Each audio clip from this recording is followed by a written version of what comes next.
Irado com o próprio sucesso? Coisa difícil, irar-se com o próprio sucesso, mas o tema é justamente esse. Um missionário irado e inquieto demorou para encontrar o descanso em Cristo. Jonas, a história mais criticada, uma das mais miraculosas da Bíblia, justamente por isso é criticada, tendo-a como um conto fabuloso, como uma ilustração, uma coisa para se admirar pela história da moral, por uma bela ilustração, uma metáfora. Mas Jesus cita nos evangelhos Jonas como sendo real. E também nós vemos os relatos no livro de Reis, Ezequias, vários lugares da palavra de Deus mencionam Jonas como um profeta que foi verdadeiro. A fala de que teria sido engolido por uma baleia muitas vezes fez da história de Jonas um motivo de piada. Isso, no entanto, já está completamente superado pelas várias histórias de homens que foram engolidos por grandes peixes e mesmo por baleias. A palavra no original traduz como monstro marinho. Não fala propriamente de baleia, até porque esse cetáceo era um tanto quanto incomum naquelas águas. Apenas baleias perdidas, como aquela que poderia estar tratando com um problema de enjoo e perdendo o seu tino, a sua direção, e que acabou então engolindo Jonas, poderia ter sido ela um cachalote, como mencionei ontem, pois os cachalotes têm a boca suficientemente grande para abrigar os filhotes. Ou quem sabe uma jubarte com sua bocarra, que muitas vezes engole barcos para dentro da sua boca, cardumes inteiros de peixes, e frequentemente os coloca de volta, não os tragando. Mas a história de Jonas fala que ele ficou nas vísceras desse monstro marinho. Mas e o tema de hoje? Irado com o próprio sucesso. De todas as coisas miraculosas na história de Jonas, sem dúvida para mim, o maior de todos os encantos, a maior admiração, a maior exclamação está no fato de que em apenas um dia houve a conversão de 120 mil homens, mulheres, crianças, rebanhos, animais, toda uma cidade de Nínive, a capital da Assíria. Essa mesma cidade fica presente na palavra de Deus, na Bíblia, durante muito tempo. Ela vai permanecer até, vamos falar daqui a pouco, sobre Jesus e o povo que foi levado para Samaria pelos assírios. Essa sempre foi uma pedra de tropeço, os samaritanos. Bem, vamos ao tema. Olha o que Ellen White nos diz no livro Profetas e Reis, na página 271. Quando Jonas viu o propósito de Deus de poupar a cidade, que apesar de sua impiedade, tinha sido levada a se arrepender, vestida de panos de saco e coberta de cinzas, ele devia ter sido o primeiro a se alegrar com a maravilhosa graça de Deus. No entanto, ao contrário disso, permitiu que sua mente se fixasse sobre a possibilidade de ser considerado um falso profeta. Preocupado com sua preocupação, com sua reputação, ele perdeu de vista o valor infinitamente maior dos que viviam naquela cidade infame. No olhar de Deus, interessava as almas que estavam ali naquela cidade. No olhar de Jonas, a sua reputação. Como disse no programa de ontem, a primeira mensagem: vá depressa à cidade de Nínive, Jonas capítulo 1, verso 2. Depressa, levar uma mensagem contra aquela cidade. É o primeiro momento do livro de Jonas. Então, no segundo momento, Jonas passa a duvidar dessa mensagem, duvidar da sua competência e mesmo da capacidade de um tão grande milagre de converter almas tão pecadoras, tão ruins, tão ímpias, tão pecaminosas. E mesmo ele não queria que eles se convertessem, queria antes que Deus destruísse esse povo inimigo. Então, por causa disso, e com medo também que Deus acabasse não cumprindo a mensagem contra a cidade, acabasse amando aqueles seres que poderiam se arrepender pelo poder do Espírito Santo, ele se nega, vai ao ventre da baleia, paga a passagem para fugir, pega uma carona com a baleia até a próxima cidade de Nínive, que não é uma cidade praiana, caminha até Nínive e, por certo, o grande feito de ele ter sido lançado para fora do peixe foi testemunhado por alguém. Isso está na minha imaginação, mas isso com certeza fortaleceu muito a já compreendida mensagem do poder do Deus de Israel. Veja, o rei dos assírios tinha tentado tomar totalmente tanto a Judéia quanto Israel. As 10 tribos de Israel estavam afastadas do Senhor e foram um laço fácil para a Assíria. Eles haviam dominado sobre eles. Mas Jerusalém estava sob o domínio de Ezequias, um rei que foi fiel ao Deus dos céus. E ele fortificou as águas, as cercas, os muros, dificultou a vida para eles e eles não conseguiram dominar, embora tivessem dominado sobre toda a região, sobre todos os países de então. A Assíria, mesmo tendo mostrado torturas, empalado homens, torturado diante da muralha os moradores dos arredores, não conseguiram vitória contra aquele povo e perceberam que estavam lidando com Deus. E é por isso que eles acabaram temendo também a Deus. E ouviram a mensagem de Jonas que dizia: dentro em 40 dias virá a destruição, porque vocês são impenitentes. Mas em apenas um dia de pregação, 120 mil almas se convertem, inclusive o rei e os nobres. E vem um decreto de que todos deveriam jejuar, orar, se pôr em panos de sacos e mover-se dos seus maus caminhos, demover-se de toda a obra má, de toda a impiedade, de todo jugo, de toda a malvadeza, do roubo, de todos os vícios pecaminosos. E agora aquele povo convertido vem ao Senhor. E agora quem precisa de conversão? Os marinheiros já haviam testemunhado a fúria do mar e o poder de Deus em acalmar o mar instantaneamente. Converteram-se, ofereceram sacrifícios e se prostraram diante do Deus verdadeiro. Vinha cada um de uma nação com seus próprios deuses e seus encantamentos. Estavam agora diante do Deus verdadeiro e louvavam esse Deus pela sua salvação. Jonas ainda não havia se convertido, já no capítulo 4 ele ainda estava discutindo com Deus, teimando, ele ainda não encontrara o descanso em Cristo. Vemos capítulo 4, Jonas, porém, ficou profundamente descontente com isso e enfureceu-se. E aqui no livro de Jonas vemos que essa fúria, nós mostramos os diferentes temperamentos, a volúpia, cada hora num momento, cada hora de um jeito, a inconstância temperamental, a inconstância emocional, o comportamento volátil de Jonas. Agora, ele que havia tentado se esconder, que tinha pedido para morrer, tantas vezes enfurecido, pedindo para destruir os outros, depois ele mesmo de morrer, ele orou ao Senhor: Senhor, não foi isso que eu disse quando ainda estava em casa? Foi por isso que eu me apressei em fugir para Tarsis. Eu sabia que tu és um Deus misericordioso e compassivo, muito paciente, cheio de amor, e que prometes castigar, mas depois arrepende-te. Agora, Senhor, tira a minha vida, eu imploro, porque para mim é melhor morrer do que viver.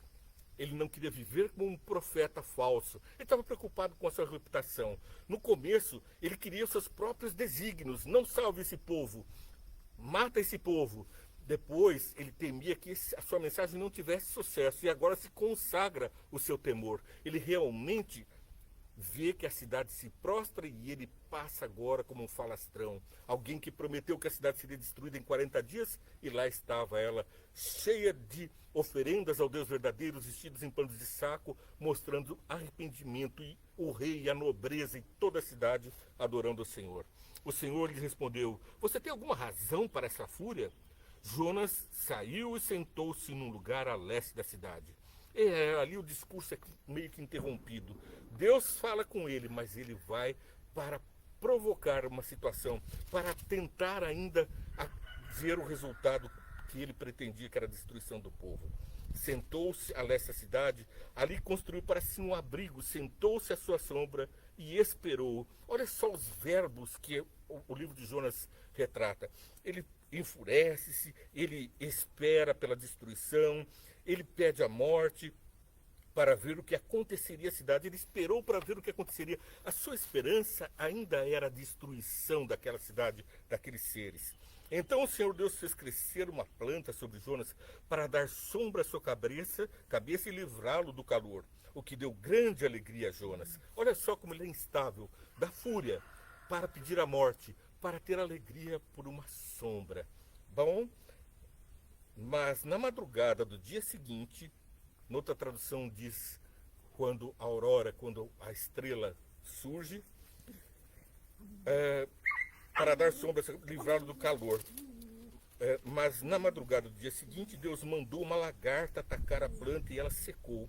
Ao nascer do sol, trouxe um vento oriental muito quente e o sol bateu na cabeça de Jonas ao ponto de ele quase desmaiar. Com isso, ele desejou morrer. Olha só, de novo, Jonas desejou morrer e disse: para mim seria melhor morrer do que viver. Isso está registrado em vários lugares, lá no capítulo 1, verso 12. E essa cena dele tentar falar da própria morte se repete pelo menos 6 vezes nesse livro. Ele quer a morte dos outros, quer a morte para si mesmo, mas não entende que o nosso Salvador diz lá em João capítulo 3,16, porque Deus amou o mundo de tal maneira que deu seu Filho unigênito para que todo aquele que nele crê não pereça, mas tenha a vida eterna.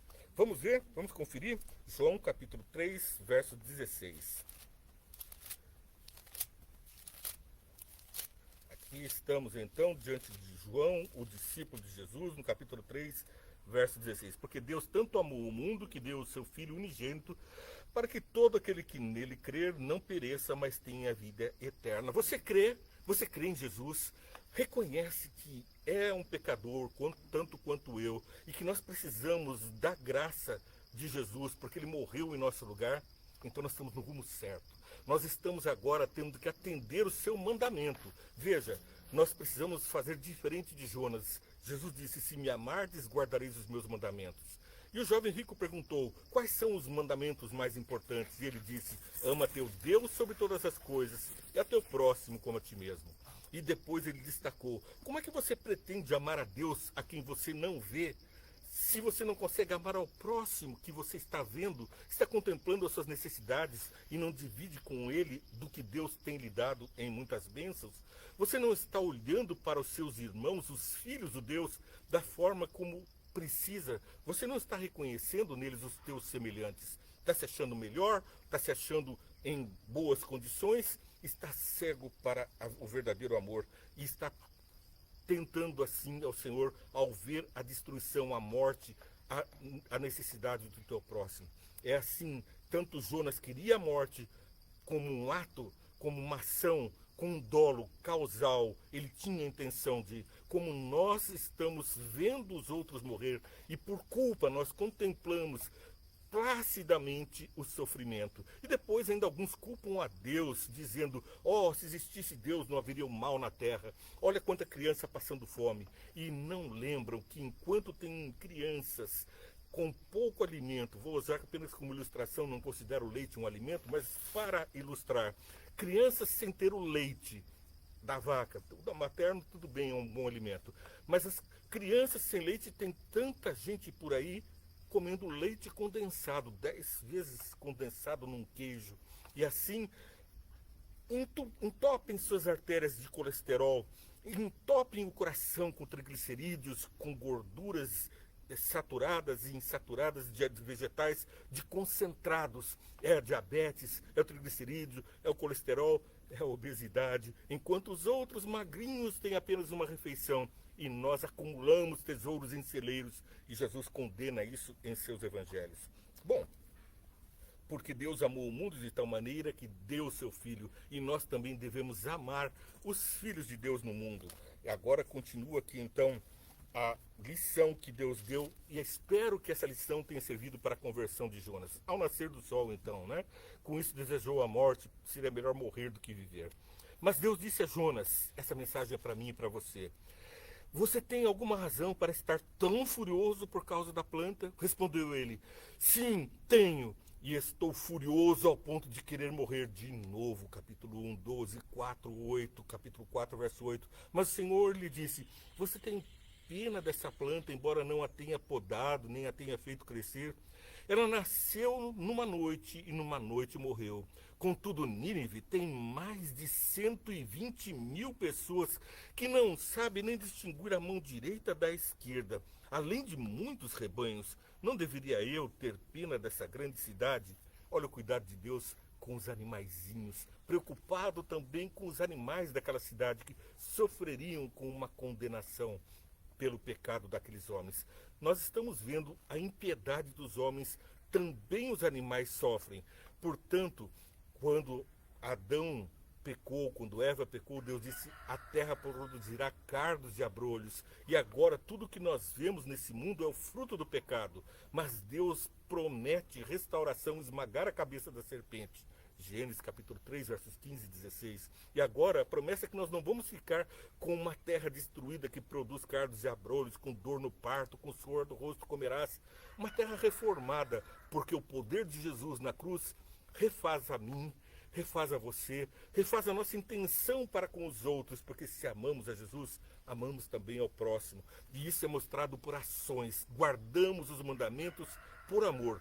Jesus já nos salvou. A graça já nos alcançou. E é por isso, por gratidão, que cuidamos bem do planeta Terra, bem dos animaizinhos e muito bem, com amor, dos nossos irmãos, os outros filhos de Deus. Muitos rebanhos, muitos animais e 120 mil almas convertidas em apenas um dia. Nem chegou a caminhar um terço da cidade, porque a Bíblia fala que precisaria caminhar por 3 dias. Mas eu e você estamos agora incumbidos de levar a mensagem ao mundo. Como é que temos que cumprir essa tarefa, se não com amor? Eu te convido, curta, compartilhe a nossa mensagem, siga a nossa programação e vamos avante nessa bela missão de levar a salvação a um mundo que não sabe a diferença entre a mão direita e a esquerda. Animais estão sofrendo, pessoas estão sofrendo, esperando por você, meu amigo. Curta, compartilhe com essas pessoas para que elas também sejam contaminadas pelo amor do Pai. E assim, amemos a Deus sobre todas as coisas e ao próximo como a si mesmo. Deus te abençoe.